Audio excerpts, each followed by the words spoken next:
За цам бол очир төлөвний шашин дэлгэрсэн буюу тарины ёсны шашин дэлгэрсэн Төв Азийн улсууд болох Монгол, Төвөд, Бутан, Балбын энэ шашин дотор үзэгддэг нэг том шашны зан үйл. За цам бол тухайлах юм бол одоо цамын гадаад хөдлөл, үйл хөдлөл нь урлаг талаас нь бол бага таван ухааны дуурайн бүжиглэлийн ухаанд бол багтдаг.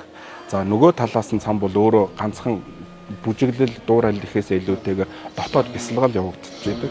Тэгээд дотоод бясалгалын талаасаа бол тарины ёсны дөрвөн их үйл гэж байдаг. Тэр дөрвөн их үүлийнхэн хатуу үүлийнхэн савлууд багтдаг. Монголын богдуудын энэ бүхний шашны үйлсд оруулсан хувь нэмэр асар өндөр байдаг. Тэгэхээр Монголын энэ хүрээ цам бол тэр онд одоо цамуудаас юугаар онцлогддог юм бэ гэхээр нэгдүгürt хэм бол энэ цамыг Монгол хүн дэглэсэн. Цамын энэ хамгийн одоо дэглэлтийн гол судар болох Дансран Жансын гарчим салхи гэдэг ном байдаг. Тэр хүний бол хүрээний хам агуун хайд гэдэг хүн зохиосон. За нэгдүгээрт, хоёрдугаарт гэвэл цам дотор гарч байгаа тэр дүр байдал, цамын тэр үйл хөдлөлүүд, өнгө дөрвөх, ерөнхий хэв маяг бол яг тэр чигтээ Монголын буддизмын тэр дундаа Монголын нүүдэлчдийн тэр ахуй сэтгэлгээн дээр суурилсан ийм одоо соёлын том өв болж гарч ирсэн. Ингээд үзэх юм бол цам бол Монголын бурхны шашин.